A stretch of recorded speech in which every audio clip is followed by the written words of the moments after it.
গর্ভাবস্থায় হঠাৎই তলপেটে ব্যথা হচ্ছে, কখনো ডান পাশে কখনো বাম পাশে। তলপেটের এই ব্যথাটা দেখে অনেক মাই তো ভয় পেয়ে যায়। তারা ভাবে তলপেটের এই ব্যথাটা কেন হচ্ছে, বাচ্চার কোনো সমস্যা হচ্ছে না তো।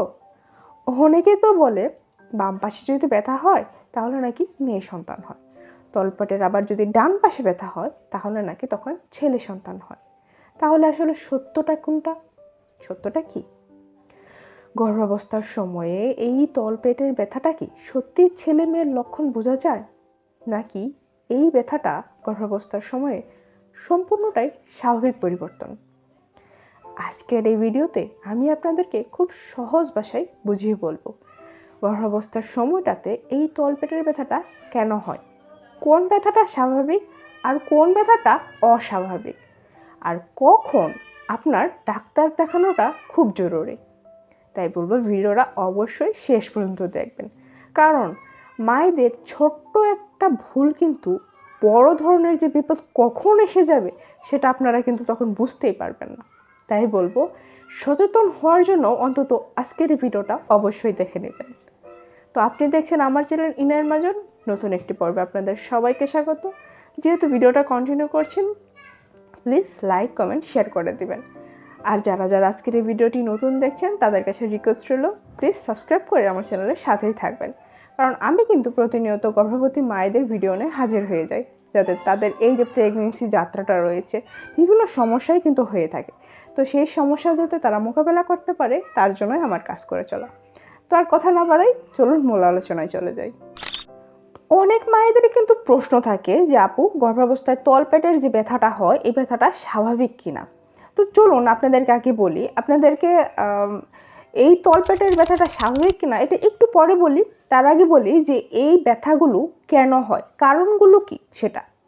প্রথম যে কারণটা হচ্ছে সেটা হচ্ছে জরায়ুটা বড় হয়ে যাওয়া। গর্ভাবস্থার সময় গর্ভের বাচ্চাটা যত বড় হতে থাকে জরায়ুটাও কিন্তু ততই বড় হতে থাকে। তো বাচ্চা বড় হয়, জরায়ু বড় হয়, তাতে কি হয় আপনার যে পেটের যে নিচে যে পেশিগুলো রয়েছে, পেটের ভিতরে যে পেশিগুলো রয়েছে, তারপরে লিগামেন্টগুলো রয়েছে, সেগুলোর উপরে এক্সট্রা একটা চাপ পড়ে, টান পড়ে, যার কারণে কি হয় আপনি ব্যথা অনুভব করেন, আপনার টান টান ব্যথা অনুভব করেন, চাপ অনুভব করেন। এছাড়া দেখা যায় কি স্পেশালি আপনারা যখন হাঁটা চলা করেন সেসব আপনি এই ব্যথাটা অনুভব করতে পারেন। এছাড়া বসা উঠা, মানে এরকম হঠাৎ করে বসা থেকে উঠলেন বা উঠা থেকে দাঁড়ানো থেকে বসলেন, তখন দেখা যায় হালকা একটা চিনচালানি বা টান টান ব্যথাটা আপনারা অনুভব করতে পারেন।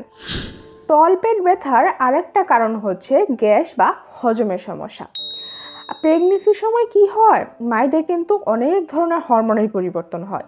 তো এই হরমোনের পরিবর্তনের ফলে কিন্তু একটা পরিবর্তন হয়, সেই পরিবর্তনটা হচ্ছে যে হজম শক্তিটা রয়েছে মায়েদের, সেই হজম শক্তিটা একটু ধীর প্রকৃতির হয়ে যায়। ধরেন আপনারা একটা খাবার হজম করতে আগে লাগতো 5 মিনিট বা 10 মিনিট, সে এখন গর্ভাবস্থার টাইমটাতে ওই সময়টা এখন 30 মিনিটের মতো লেগে যাবে।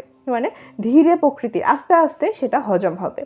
তো এই ধীর প্রকৃতির হওয়ার ফলে কি দেখা যায় জানেন, মায়েদের পেট ফাঁপা, গ্যাস এবং কি কোষ্ঠকাঠিন্যের মতো সমস্যাগুলোও কিন্তু লক্ষ্য করা যায়, দেখা যায়।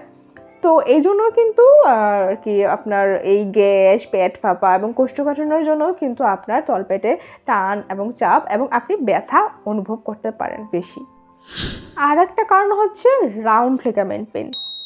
এই রাউন্ড লিগামেন্টের পেনটা কিন্তু খুবই গর্ভাবস্থার সময়টাতে খুবই সাধারণ একটা ব্যথা। জরায়ুকে ধরে রাখা লিগামেন্টটা যে রয়েছে সেটার মাঝে টান লাগে, জরাটা যখন বড় হয় তখন এটাতে টান লাগে। তো এই টান লাগার কারণে কিন্তু আপনার সূচ ফোটানোর মতো একটা ব্যথা আপনি অনুভব করেন। বিশেষ করে গর্ভাবস্থায় আপনি যখন দ্বিতীয় টাইম স্টার্টে থাকবেন তখনই কিন্তু এই ব্যথাটা আপনি বেশি ফিল করতে পারেন। মানে আপনি 4 মাস, 5 মাস এবং 6 মাস এই মিডিল টাইমটাতেই আপনারা এই রাউন্ড লিগামেন্টের পেইনটা একটু বেশি অনুভব করতে পারেন। এছাড়া আরেকটা কারণ হচ্ছে বাচ্চার নড়াচড়া।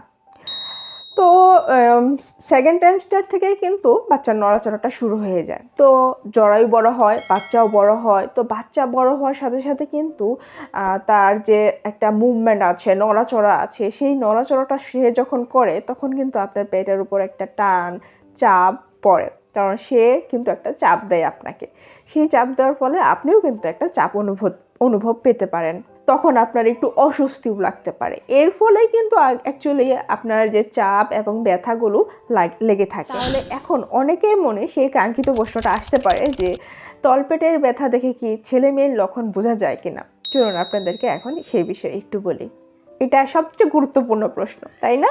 চলুন আপনাদেরকে এখন বলি। দেখেন, আমাদের দেশে আমাদের অনেক প্রচলিত ধারণা রয়েছে, তার মাঝে এটাও একটা ধারণা যে বড়রা তাদের অভিজ্ঞতার আলোকে এবং অনেক পুরনো কথা থেকে এই কথাগুলো আসে আর কি, ধারণাগুলো উঠে এসেছে।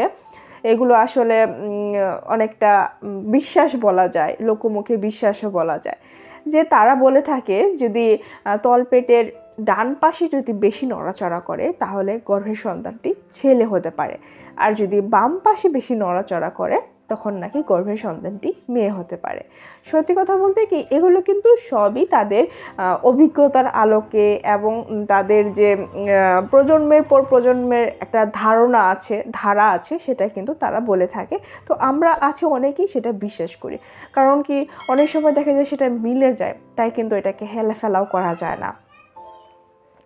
তো এখন বলি এই বিষয়ে বৈজ্ঞানিকরা এবং ডাক্তাররা কি বলে।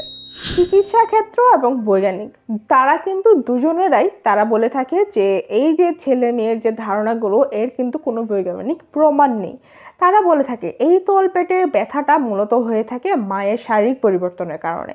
বাচ্চা বড় হয়, জরায়ু বড় হয়, তো জরায়ুর একটা চাপ পড়ে, বাচ্চারও একটা চাপ পড়ে, এছাড়া পেশিতে একটা চাপ পড়ে, লিগামেন্টের চাপ পড়ে, সেই জন্য কিন্তু মায়েদের এই তলপেটের ব্যথাগুলো হয়ে থাকে।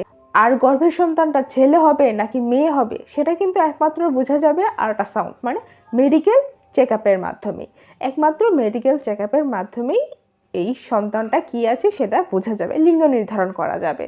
আর ব্যথার দিক থেকে ছেলে মেয়ে নির্ধারণ এটা আসলে পুরোটাই মানুষের মুখে মুখে প্রচলিত ধারণা মাত্র, এটা কিন্তু ডাক্তাররাই বলে থাকে। তো গর্ভাবস্থার সময় এই তলপেটের ব্যথাটা স্বাভাবিক কিনা? দেখেন, সত্যি কথা বলতে কি গর্ভাবস্থার সময় কিন্তু মায়েদের শরীরে নানা দিক পরিবর্তন ঘটে, শরীরেরও অনেক পরিবর্তন ঘটে থাকে। তো গর্ভাবস্থার সময় শরীরটা যেহেতু বড় হয়ে থাকে, তারপরে তার জরায়ুটাও অনেক বড় হয়, তো সেগুলো সব কিছুই কিন্তু তার এই যে তলপেটের নিচের দিকে কিন্তু একটা চাপ দেয়। যেহেতু তলপেটটা উপরে পেটটা ভারী থাকে, তো তলপেটেই তো চাপ পড়বে, তাই না? পেট আর কোথায় যাবে? তো চাপ পড়ার কারণে কি হয়, এছাড়া বাচ্চাও কিন্তু একটা চাপ দেয়, পেশি এবং লিগামেন্টের চাপ তো রয়েছেই। বিভিন্ন ধরনের চাপ মিলে সব কিছুর চাপ মিলিয়েই কিন্তু আপনার তলপেটের চাপটা পড়ে থাকে। এই চাপগুলো কিন্তু এই চাপগুলোর কারণে যে ব্যথাটা আপনার হয়ে থাকে, তলপেটের হালকা হালকা ব্যথাটা আপনি পান, সেই ব্যথাটা কিন্তু স্বাভাবিক একটা ব্যথা। আপনার শরীরটাও তো আপনার যে নতুন যে শিশুটা আসতে চলেছে তার জন্য কিন্তু প্রস্তুত হতে হবে, তাই না? সেই জন্যই কিন্তু আপনার এই ব্যথাগুলো আপনি পেয়ে থাকেন। তো এই ব্যথাটা স্বাভাবিক তো বললাম, কিন্তু কিছু কিছু ক্ষেত্রে কিন্তু এই ব্যথাটা অস্বাভাবিক হয়ে যায়। কিছু ক্ষেত্রে এই ব্যথাটা আপনার বিপদের সংকেত হতে পারে। জানতে হবে না কোন কি লক্ষণগুলো? চলুন আপনাদেরকে বলছি। আবারও বলছি, সব ব্যথা কিন্তু স্বাভাবিক নয়। এখন যে লক্ষণগুলোর কথা বলবো, এই লক্ষণগুলো যদি আপনি দেখেন আপনার ব্যথার সাথে, তাহলে কিন্তু জরুরি ভিত্তিতে আপনাকে কিন্তু ডাক্তারের কাছে যেতে হবে। যদি দেখেন আপনার তলপেটে তীব্র পরিমাণ ব্যথা হচ্ছে, তলপেটের ব্যথাটা হচ্ছে আর কি, সাথে যদি আপনার পানি বের হয়, এমনকি আপনার যদি প্রচণ্ড পরিমাণে রক্তপাত হয়, জ্বর আসে, মাথা ঘোরায়, আর যদি আপনার বাচ্চার নড়াচড়াটা একদমই কমে যায়, তাহলে কিন্তু আর বাসায় বসে থাকা যাবে না। এইগুলো হচ্ছে সিরিয়াস বিষয়, আপনাকে তখনই ডাক্তারের কাছে যেতে হবে, চিকিৎসা নিতে হবে। অনেক আপুদের মনে এখন প্রশ্ন আসতে পারে যে আপু, ব্যথা তো হয় বুঝলাম, এই ব্যথা কি কমানোর কোনো উপায় আছে? আপনাদের জন্য এখন আমি বলবো, হ্যাঁ, ব্যথা কমানোর কিছু উপায় আছে, ঘরোয়া উপায় আছে। এই কাজগুলো যদি আপনি করতে পারেন তাহলে আপনার এই ব্যথাটা কিছুটা কম করতে পারবেন। প্রথমটা হচ্ছে আপনাকে সকল প্রকার ভারী কাজ থেকে নিজেকে দূরে রাখতে হবে। কোনো প্রকার ভারী কাজ করা যাবে না ভাই, তাহলে কিন্তু আপনার এই তলপেটের উপর চাপ পড়বে আরও বেশি, তারপর আপনি ব্যথাটা সেই অনুভবই করবেন, ব্যথা আপনি পাবেনই। এছাড়া আপনাকে পর্যাপ্ত পরিমাণে বিশ্রাম নিতে হবে, রেস্টে থাকতে হবে, আর পর্যাপ্ত পরিমাণে পানি খেতে হবে। পানির কোনো বিকল্প নাই রে বোন, পানির কোনো বিকল্প নাই। আর গ্যাস হয়, আপনার অ্যাসিডিটি হয়, গ্যাস হয়, বুক জ্বালা করে, এই খাবারগুলো আপনাকে খাওয়া যাবে না। এই খাবার থেকে আপনাকে নিজেকে দূরে রাখতে হবে। আর উঠা বসার সময় একটু আস্তে ধীরে উঠা বসা করবেন, একটু আস্তে আস্তে বসবেন, একটু আস্তে আস্তে সময় নিয়ে দাঁড়াবেন। তাহলে দেখবেন তাহলে আপনার এই যে তলপেটের ব্যথাগুলো আপনি একটু কম অনুভব পাবেন। আর আপনাদের জন্য একটা কথা বলি, সেটা হচ্ছে ডাক্তারের পরামর্শ ছাড়া কিন্তু কোনোভাবে নিজে নিজে ওষুধ খেতে যাবেন না। সামান্য একটা প্যারাসিটামলও কিন্তু না। ডাক্তার দেখাবেন, ডাক্তার তারপর আপনাকে যদি কোনো ওষুধ দেয়, প্রেসক্রাইব করে, তখনই আপনি সেই ওষুধগুলো খাবেন। নিজে নিজে পণ্ডিতি করে আবার ওষুধ খেতে যান না, তখন কিন্তু আপনার হিতে বিপরীত হয়ে যাবে। তো প্রিয় আপুরা, প্রেগনেন্সি মায়েরা, আজকের এই ভিডিওটা আপনাদের কেমন লেগেছে? কারণ এই টপিকটা অনেক মায়েরদের কমেন্টেরই একটা উত্তর দিয়েছি, কারণ আমাদের কমেন্ট সেকশনে কিন্তু তলপেট ব্যথা নিয়ে অনেক কমেন্টস আসে। তো তাদের উত্তরটা একসাথে একটা এই ভিডিওর মাধ্যমে দেওয়ার চেষ্টা করেছি। যদি ভালো লেগে থাকে তাহলে প্লিজ লাইক দিয়ে দেবেন। যদি কোনো প্রশ্ন থাকে এই টপিকে তাহলে সেটা কমেন্টে জানাতে পারেন, উত্তর দেওয়ার চেষ্টা করবো ইনশাল্লাহ। আর যারা আজকের ভিডিওটা নতুন দেখছেন তাদের কাছে একটা রিকোয়েস্ট, প্লিজ সাবস্ক্রাইব করে আমার চ্যানেলের সাথে থাকুন। পাশের বেল আইকনটা বাজিয়ে দিবেন যাতে পরবর্তী ভিডিওর নোটিফিকেশনটি সবার আগে আপনার কাছে পৌঁছায় আর আপনার যাতে মিস না হয়ে যায়। তো আজ এই পর্যন্তই। ভালো থাকবেন, সুস্থ থাকবেন। দেখা হবে আগামী পর্বে। ততক্ষণ পর্যন্ত আল্লাহ হাফেজ। আসসালামু আলাইকুম।